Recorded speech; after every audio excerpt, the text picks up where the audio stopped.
હવે વાત સાબરકાંઠા જિલ્લામાં પણ ફરી એકવાર કમોસમી વરસાદના અહેવાલ આવી રહ્યા છે। રાત્રે વિવિધ તાલુકામાં વરસાદ ખાબક્યો। હિંમતનગર સહિત પરબડા, કેસરપુરા, કરણપુર, હાજીપુર જેવા ગ્રામ્ય પંથકમાં પણ ધોધમાર વરસાદ થયો। માવઠું થતા ખેડૂતોમાં ચિંતાનો માહોલ છવાયો છે। કમોસમી વરસાદથી મોટા પાયે પાક નુકસાનની ભીતિ સેવાઈ રહી છે।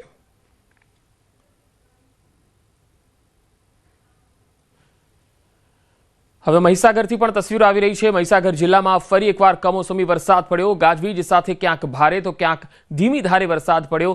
લુણાવાડા, બાલાસિનોર, વીરપુર સહિતના ગ્રામ્ય વિસ્તારોમાં પણ વરસાદના અહેવાલ આવી રહ્યા છે। સંતરામપુરમાં પણ ધોધમાર વરસાદ પડ્યો। ખેડૂતોના તૈયાર પાક પર પાણી ફરી વળ્યા છે। માવઠું થતા જગતનો તાત ચિંતિત બન્યો છે।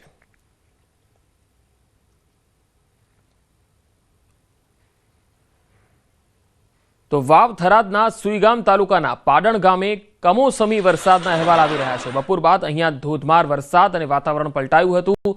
કમોસમી વરસાદ પડ્યો હતો। સુઈગામ તાલુકામાં વરસાદ પડતા ખેડૂતોની ચિંતા ખૂબ વધી ગઈ। માવઠાના કારણે બેવડી ઋતુથી રોગચાળાની પણ ભીતિ છે। એક તરફ ખેતીની નુકસાની અને બીજી તરફ રોગચાળાની ભીતિ।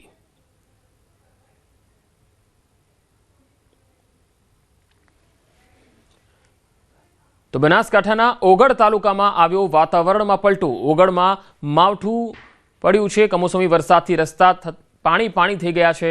ઓગળ તાલુકામાં ખેડૂતને પડતા પર પાટું જેવી સ્થિતિ છે। જગતના તાતને હવે રાતા પાણીએ રોવાનો વારો આવ્યો છે।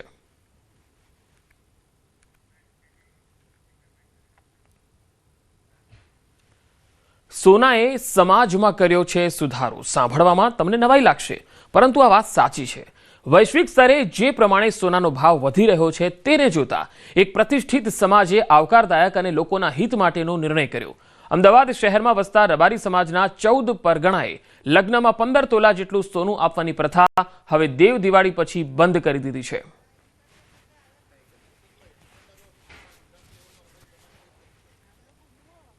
સોનાનો ભાવ ક્યાં પહોંચ્યો સર? અત્યારે આપણા વર સમાજને એવું થયું કે કાઢિયાવાનું ચાલશે પણ સોનાવાનું નહીં ચાલે। પણ સોનાનો મોહ ના કરશો, ભગવાન તમને આપો તો તમારે કર્પણ તમે કરો, પણ જે બંધારણ થાય એમાં બંધારામાં રહેજો।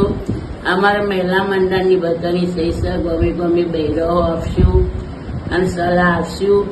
ઘેર આવ્યા પછી તમને ભગવાને આલ્યું હોય તો તમારી પાર્વતીને જે શણગાર કરવો એ કરો છૂટી, પણ બહાર તમે ના પાડશો। તો આટલું મહેરબાની કરી અને સોનામાંથી છૂટો તમારે ઘેર આવે તમારી પાર્વતીને જે બધો એ બધો, પણ ભુવાજીઓ મોટા લોકો રૂપિયાવાળા પૈસાવાળા પણ સમાજ સમો લમણોવાળો પાછળ સમાજને શું છે શું નથી એ જુઓ।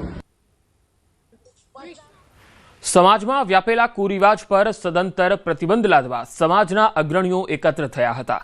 નવેમ્બરમાં યોજાનાર સંમેલનમાં પહેલીવાર મહિલાઓને આમંત્રણ આપીને આ નિર્ણયને મજબૂત બનાવવામાં આવશે। આ નિયમ સમાજના જે લોકો તોડશે તેને સમાજના પંચ દ્વારા દંડ કરવામાં આવશે। સમાજની મહિલાઓ દ્વારા આ નિર્ણયનું સ્વાગત કરવામાં આવ્યું।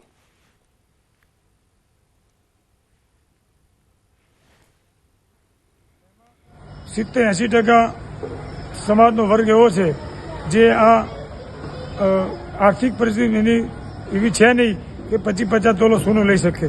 એટલે પોતે શું કરે, પોતાની પ્રોપર્ટી, કોઈ જમીન, કોઈ આર્થિક આગુબાજુ વ્યવહાર કરી અને વ્યવહાર સોનું ખરીદે છે અને પ્રથામાં ઊંડો ઉતરી ગયો છે।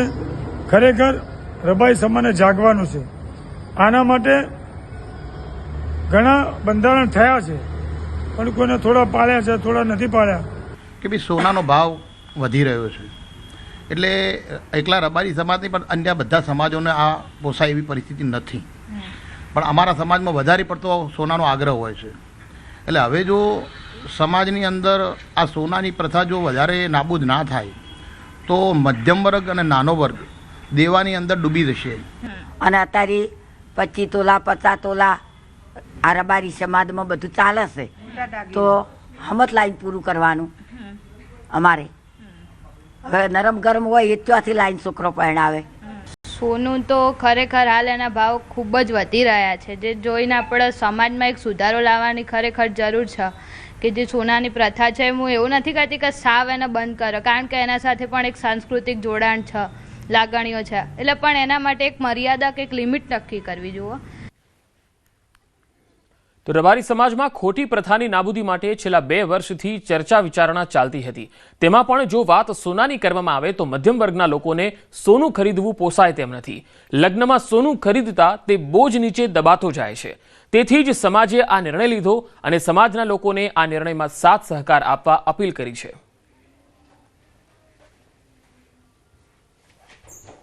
સોનાનું જે બંધારણ છે એ જરૂરથી પાડજો.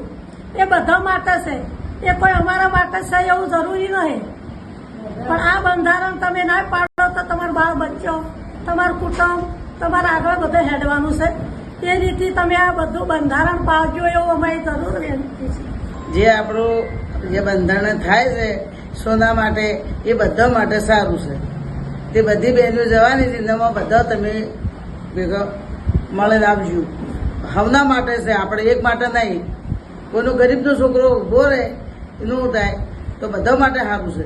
આ વખતે તો સોનું ઘણા ઊંચા ભાવે પહોંચ્યું છે, એટલે આપણો મધ્યમ વર્ગ છે જે પહોંચી ના શકે, જેને આગળ જતા બહુ જ તકલીફ પડે આપણી આવનારી પેઢી માટે અને આવનારી પેઢી અને ચાલનારી પેઢી માટે સાથે એના શિક્ષણ અને સાથે બંધારણ સાથે જોડાવવું આપણી માટે બહુ જ જરૂરી છે.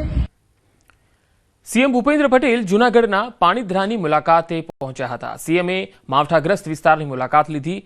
સીએમએ ખેડૂતો સાથે વાતચીત પણ કરી. આ સંવાદમાં ખેડૂતોએ પણ પોતાની રજૂઆત અને પોતાની વ્યથા ઠાલવી. કમોસમી વરસાદને કારણે થયેલ નુકસાન અંગે રજૂઆત કરી, સહાય અપાવવા માંગણી કરી. પાણીધ્રામાં સીએમએ કહ્યું કે 1-2 દિવસમાં તમને સારા સમાચાર મળશે. ખેડૂતોએ હિંમત હારવાની જરૂર નથી. એક સિઝન ફેલ થઈ ગઈ છે, જિંદગી નથી ગઈ. આવતી સિઝન ખૂબ સારી જશે તેવી આશા છે. હાલમાં રાજ્યના લગભગ 70% અસરગ્રસ્ત વિસ્તારોમાં સર્વેની કામગીરી પૂરી થઈ છે. 4800થી વધુ ટીમો સર્વે કામગીરીમાં જોડાઈ છે. બાકીના અસરગ્રસ્ત વિસ્તારોમાં સર્વે કામગીરી પૂરી કરવા માટે સમગ્ર તંત્ર 24 કલાક કાર્યરત છે.